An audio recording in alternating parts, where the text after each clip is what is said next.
Hey there, ladies and gentlemen. JD here, Timber and Anvil. Out in my garden. Um, Something that we haven't covered before is that I really like baking sourdough bread in particular. And the first step in baking sourdough bread isn't grabbing a bowl and mixing flour, water, maybe some sourdough starter, and salt. It's actually putting seed in the ground. I've got here little Planet Junior, and this is a little cedar. It's a cute little fella. I just picked it up at an antique flea market about a week ago, and I paid 85 bucks for it. I think it's worth it because it covers two things in one smooth action. It puts seed in the ground, like you got there and there.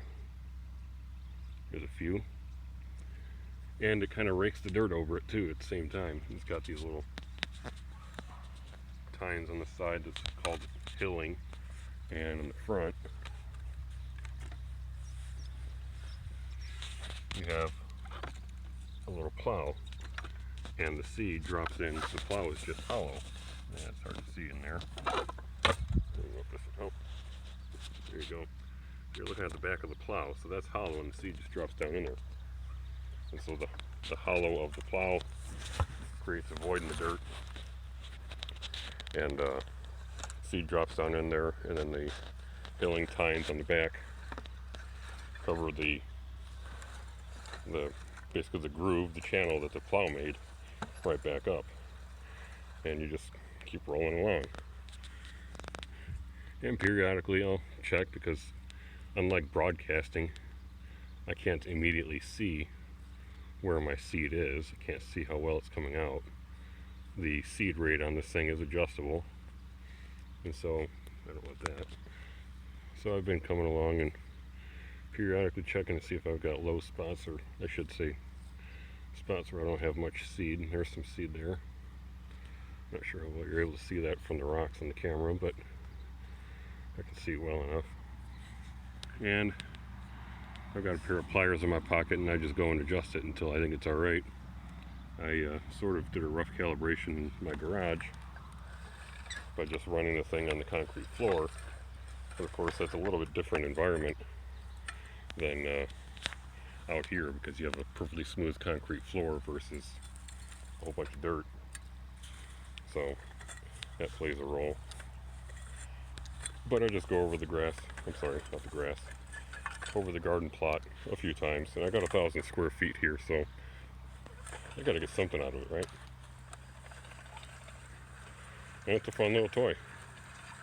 This was the patent date on this thing is, what was it, 1889, I think I saw. Yeah, I got seeds in the ground here. Yep. So we're doing okay. And yeah, this was used by people who had large gardens and wanted to, wanted to plant nice straight rows, unlike I'm doing right now. I'm demonstrating very haphazard train wreck rows right now, because I'm trying to do this one-handed. But yeah, it was a very efficient method of planting seed. It's basically a homeowner's version of a seed drill, or a grain drill, which my next door neighbors would use, because my next door neighbors are full-size farmers. But I'm not a full-size farmer. I'm a chemist. This is just what I do for fun. After work. So, hope you guys enjoyed that. Not a very long video, but kind of covering what I've been up to lately. This garden has been a really long project, because I've only been able to work at it here and there after work. I've had issues with weather not cooperating.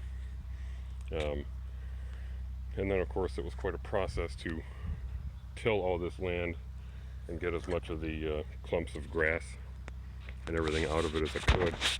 As you've seen, I've walked around, there's still some clumps here and there. That's the big issue with planting wheat, is that it's not easily discernible from regular grass, especially in the early stages. But yeah, we've got about 10 feet by 100. It's a little bit more than 100 because, as you can see here where it kind of steps, there's that 90 degree there.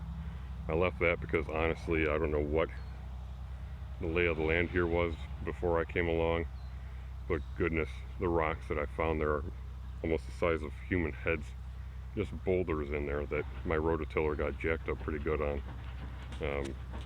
So yeah, I quit plowing all that. Didn't do a full width there, but I went further.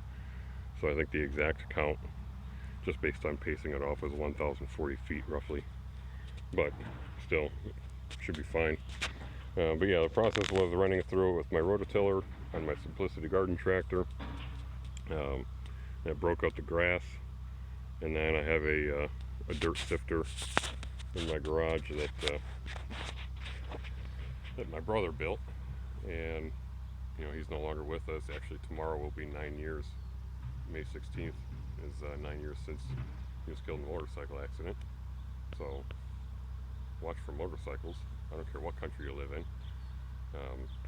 I still ride, but yeah, keep that in mind. You have to ride it like everybody's trying to kill you, unfortunately, because there's a lot of people that just plain don't see you.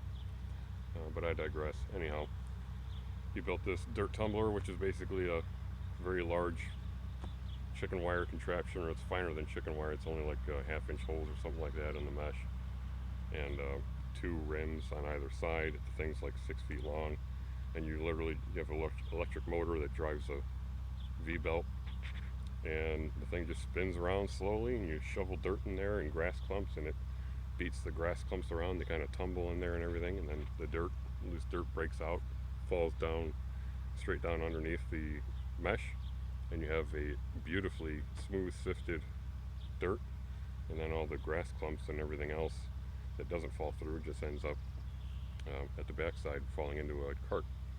So it worked really well, but yeah, doing 1,000 square feet, that took a long time. So yeah, that was a long process over, frankly, I think 3 weeks now that I've been working at this a little bit at a time. But we got it. So we're finally planting, and yeah, we'll see how this goes. I've got I water the thing. I've got, you know, garden hose not too far away, and we've got rain coming later on this week, so I think we'll be in good shape. And within 5 or 10 days, roughly, we should start seeing little sprouts. So that's it for this video. Yeah, sorry I haven't done much videos lately because this has really taken up a lot of time, and it wasn't really something that I wanted to focus on for the channel. I wanted to primarily focus on, you know, woodworking and blacksmithing kind of stuff. But this is an old antique, and I really like doing antique restorations. This thing honestly doesn't really need any restoration. It's pretty sweet. It's in good shape.